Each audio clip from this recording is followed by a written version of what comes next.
Okay student, तो आज की क्लास में आप पढ़ेंगे क्या रूल्स ऑफ एडवर्ब्स। एडवर्ब क्या होते हैं? एडजेक्टिव क्या होते हैं? फर्स्ट ऑफ ऑल बताइए एडजेक्टिव।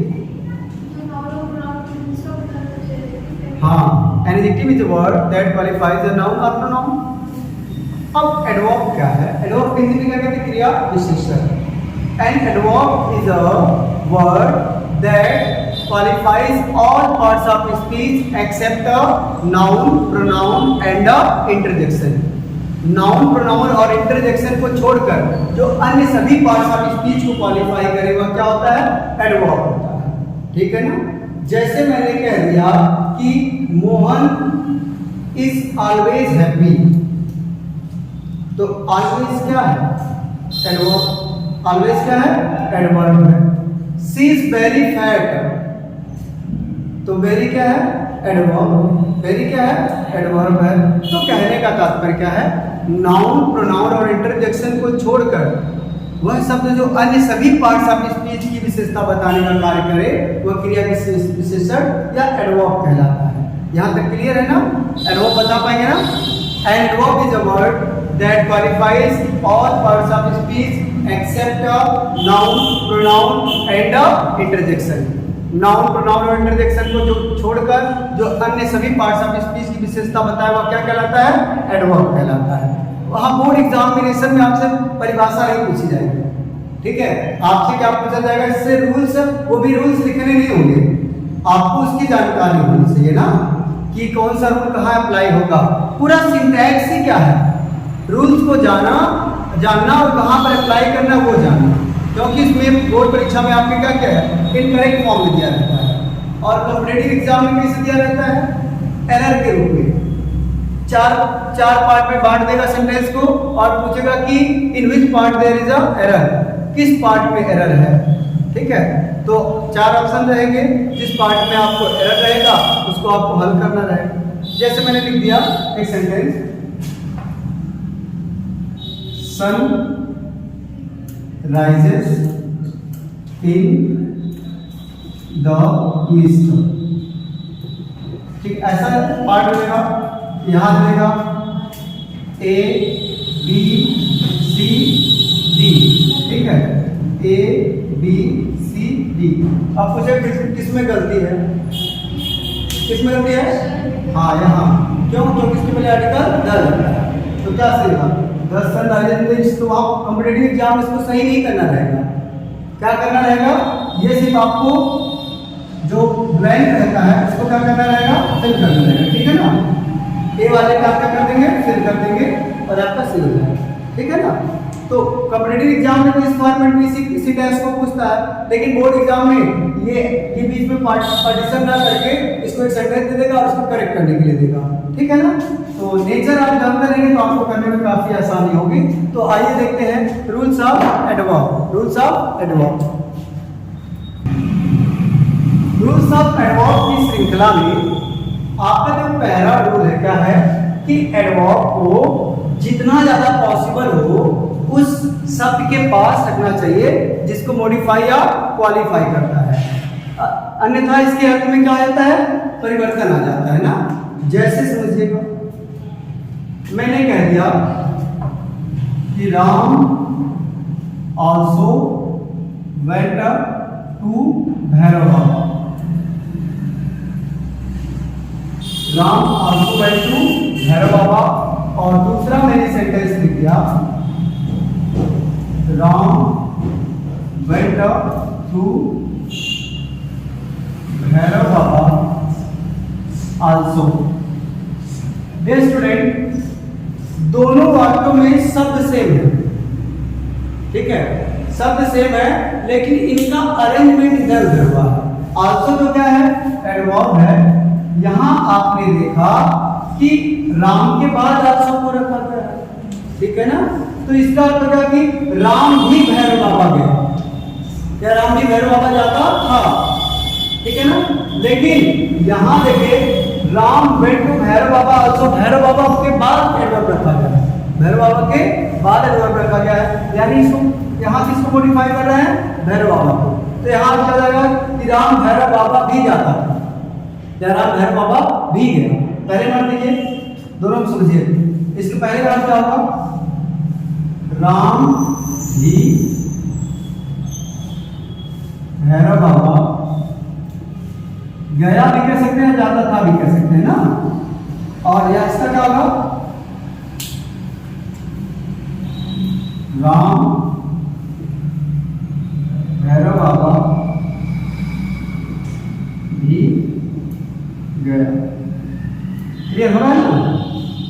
तो कहने का मतलब क्या है कि एडवर्ब का प्रयोग उन्हीं शब्दों के साथ करना चाहिए जिसको मॉडिफाई करना हो।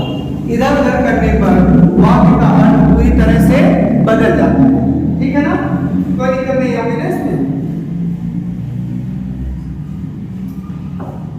हो गया?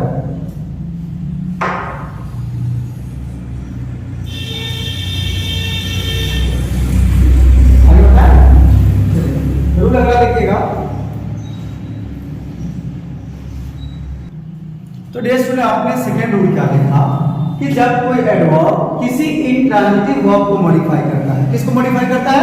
इंट्रांजिटिव वर्ब को मॉडिफाई करता है, तो एडवर्ब का प्रयोग ठीक उसी इंट्रांजिटिव वर्ब के बाद होना चाहिए। ठीक है ना?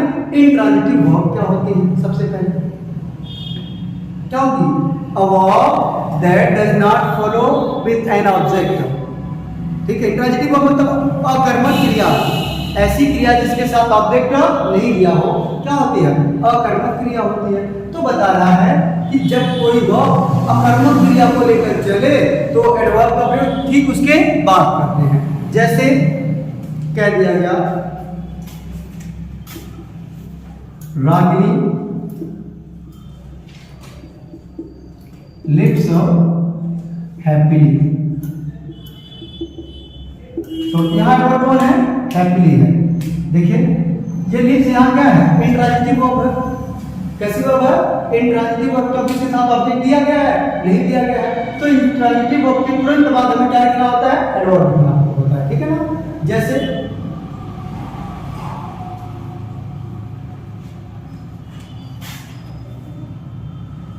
his father works there। There क्या है? Adverb. His father works there। ठीक है ना? His father works there। आ जाएगा ऐसा। She died happily। तो खुशी खुशी टपक गई। She died। ऐसा होता है जी। She died happily। तो आपने क्या लिखा? हमने died को डीफ लिख दिया। She died happily। तो डियर स्टूडेंट, आपने क्या देखा कि मैंने जितनी भी बोर्ड पे वर्ब लिखी है ना, सब इंट्रांजिटिव वर्ब है, क्योंकि इनके साथ इनका ऑब्जेक्ट नहीं दिया गया है।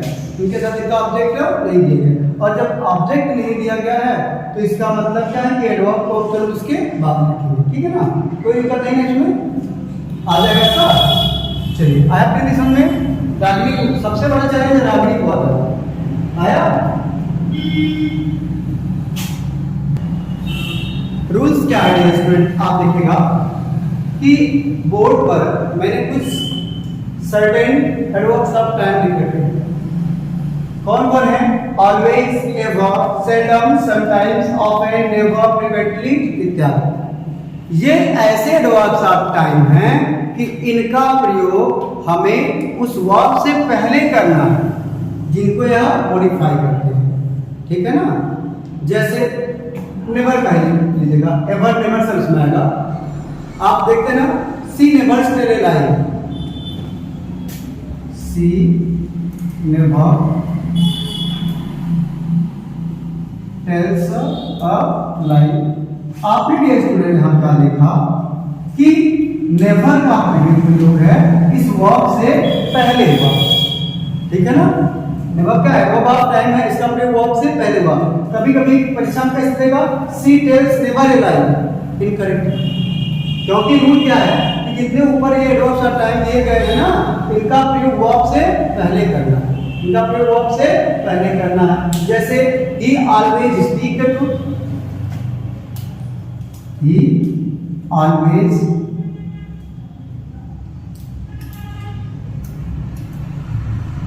speaks the truth.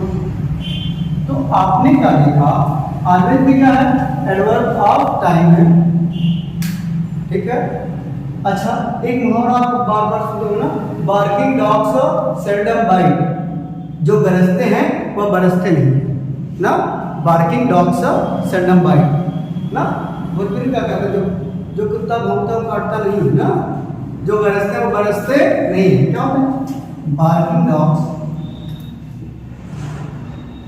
ऐसा होता है क्या जी, सेल्डम बाइट। ऐसा सोचना मत कि जो कुत्ता भौंक रहा है काटेगा नहीं, या फिर जो बादल गरज रहा है बरसेगा नहीं, ठीक है ना। कभी कभी ना प्रोवर्ब्स या कहावतें भी बहुत बड़ी गलत साबित होती है ना। कभी देखिए इस बार जो बारिश हुई उसमें गरज करने नहीं गरज है, ठीक है, और आजकल कुत्ते भौंकते भी है काटते भी है, तो कहावतों के साथ में चलेंगे नहीं, भौंक दिया काटेगा नहीं, ऐसा पॉसिबल नहीं। बस एक कहावत बन गई है, इसको हमें फॉलो करना है ना। तो देखिए आपने क्या लिखा कि बाइट क्या है, वॉक है, ठीक है। तो सेल्डम का प्रयोग किसके पहले हुआ, इसके पहले हुआ। ये नहीं कह सकते कि barking dogs bite seldom, incorrect हो जाएगा, ठीक है ना। परीक्षा में कैसे देगा, इसके जो ये ऊपर एडवर्ब्स ऑफ टाइम दिए गए हैं इनको वॉक के बाद रख देगा और क्या हो जाएंगे, इनकरेक्ट। और आपको रूल्स अगर लर्न रहेगा, आप याद किए रहेंगे, तो क्या करेंगे कि जितने भी एडवर्ब्स ऑफ टाइम बोर्ड पर दिए गए हैं इनको वर्ब से पहले रखेंगे, ठीक है ना, कोई दिक्कत नहीं ना। चलिए आइए प्रॉब्लम याद कर लीजिएगा, बार्किंग डॉग्स सेल्डम बाइट, बार बार पूछता है, इसका एनिमल क्या होता है, जो गरजते हैं वो बरसते नहीं, ठीक है ना। इसी रूल नंबर 3 में थोड़ा सा आप लोग नोट एक देख लेंगे कि अभी आपने देखा कि जो एडवर्ब्स ऑफ टाइम का प्रयोग सदैव वर्ब के पहले होता है, लेकिन अगर टू बी वर्ब यानी इज एम आर वाज या वर इत्यादि है तो एडवर्ब्स ऑफ टाइम का प्रयोग इसके बाद। जैसे वह सदा बिजी रहती है या वह बिजी, मैं हमेशा बिजी रहता हूँ, आई एम ऑलवेज बिजी।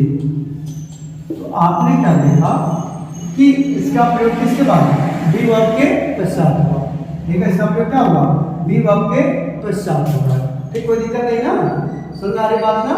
जैसे he is never late, he is never late, he is never late। तो बातें क्लियर हो गई ना। इनके बाद क्या हो रहा है, वर्ब के बाद इनका प्रयोग होता है, ठीक है ना। तो जब बी वर्ब रहेगा तो उसके बाद, और कोई वर्ब रहेगा तो उसके पहले, ठीक है ना, बातें क्लियर हो गई ना। चलिए जो आपका रूल नंबर 4 है, क्या बताया गया कि जब कोई ट्रांजिटिव वर्ब अपने ऑब्जेक्ट के साथ तो एडवर्ब का प्रयोग हमें ऑब्जेक्ट के बाद करना है, ना कि ट्रांजिटिव वर्ब और एडवर्ब के बीच, पर ट्रांजिटिव वर्ब और किसके, ऑब्जेक्ट के बीच। तो सबसे पहले ट्रांजिटिव वर्ब क्या होता है, a verb that follows an object, ऐसी क्रिया जिसके साथ उसका ऑब्जेक्ट आता है उसे क्या कहते हैं, सकर्मक क्रिया कहते हैं। तो क्या बताया कि जब कोई क्रिया सकर्मक हो तो एडवर्ब का प्रयोग ऑब्जेक्ट के बाद करते हैं, ना कि पहले, ना कि पहले। जैसे उसने अपना काम शांति से पूरा किया या प्रसन्नता से पूरा किया। Example, she completed her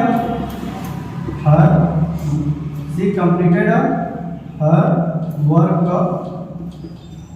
happily। Dear student, आपने क्या देखा कि देखिए सी क्या है, सब्जेक्ट है, ये क्या है, वर्ब है, हर वर्क क्या है, ऑब्जेक्ट, ठीक है, ये क्या है, एडवर्ब। तो आपने क्या देखा कि जब कोई ट्रांजिटिव वर्ब रहेगा, जब कोई ट्रांजिटिव वर्ब रहेगा यानी कि सब्जेक्ट के साथ साथ उसका ऑब्जेक्ट भी अगर दिया गया है तो जो एडवर्ब का प्रयोग उसके बाद होगा, ऑब्जेक्ट के बाद। बातें क्लियर हो रही है ना। तो एडवर्ब का प्रयोग क्या होगा, ऑब्जेक्ट के बाद होगा। जैसे दूसरा एग्जाम्पल लिखिएगा, बोले लिखिए, Preeti threw the ball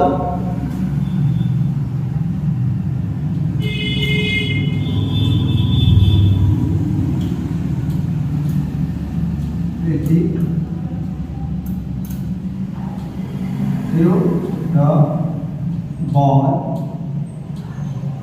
Preeti ने गेंद को फेंका, गेंद क्या गया, ऑब्जेक्ट हो गया ना। अब क्या, स्ट्रांगली मजबूती के साथ या स्लोली कर दो, स्लोली धीरे से ना। अब देखिए सबसे पहले प्रीति क्या है, सब्जेक्ट, थ्रू क्या है, वर्ब है, द बॉल क्या है, ऑब्जेक्ट, स्लोली क्या है, एडवर्ब। तो डियर स्टूडेंट आपने क्या पाया कि जब किसी वर्ब का ऑब्जेक्ट अगर दिया गया हो तो एडवर्ब का प्रयोग ऑब्जेक्ट के बाद करते हैं, ना कि Preeti threw slowly the ball. Incorrect है, परीक्षा में कैसे देगा, Preeti threw slowly the ball, adverb का प्रयोग ऑब्जेक्ट से पहले कर देगा, एडवर्ब का प्रयोग ऑब्जेक्ट से पहले कर देगा। और dear student this will be an incorrect sentence ना। एडवर्ब का प्रयोग जब भी होना चाहिए ऑब्जेक्ट के बाद होना चाहिए, ठीक है ना। तो बातें क्लियर हो रही हैं, यहाँ तक कोई किसी को प्रॉब्लम आई थिंक नहीं होनी चाहिए, ठीक है ना। आगे जी क्या सुनना है, एडवर्ब क्या होता है जी, ये प्रॉब्लम है ना।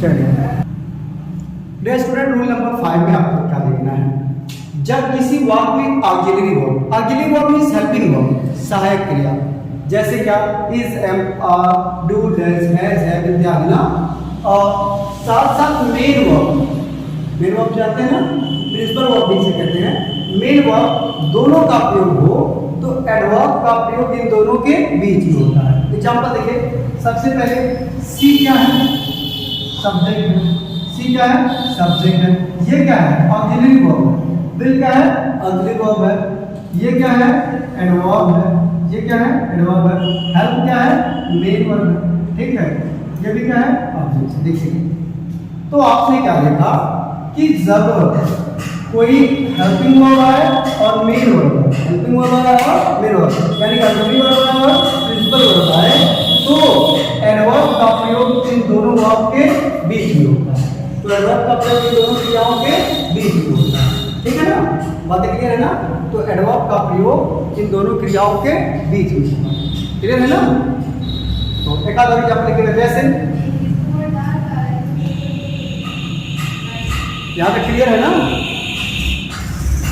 तो नेक्स्ट एग्जांपल क्या है, I have often told you to visit this place. अब देखिए आई क्या है, सब्जेक्ट है, हैव क्या है, ऑक्सिलरी वर्ब या हेल्पिंग वर्ब, ऑफन क्या है, एडवर्ब है, टोल्ड क्या है, मेन वर्ब या प्रिंसिपल वर्ब तक छोड़िए, ठीक है ना। आपको क्या देखना है कि जब भी किसी वाक्य में ऑक्सिलरी वर्ब और प्रिंसिपल वर्ब दोनों आता है तो एडवर्ब का प्रयोग इन दोनों के बीच में होता है। तो एडवर्ब का प्रयोग इन दोनों के बीच में होता है। आई थिंक जो आज आप लोगों ने 5 रूल कवर अप किया है खूब अच्छे से तैयार होगा ना, खूब अच्छे से इसको आप लोग रिपीट करेंगे, बार बार रिवाइज करेंगे, सब नियम याद होने चाहिए, ठीक है ना। देखिए कम रूल पढ़िए, इसमें 4 से 5 पढ़िए, लेकिन एकदम से लर्न होते हैं ना, तो हो जाएगा ना। कुछ लोग नहीं सही से लर्न कर पा रहे हैं, जैसे याद नहीं हो गई, प्रीति आपका याद था पिछला रूल्स नहीं ना, तो आपको खूब अच्छे से आप लोग याद कर डालिए ना, ठीक है, हो जाएगा ना, कोई दिक्कत नहीं होगी इसमें।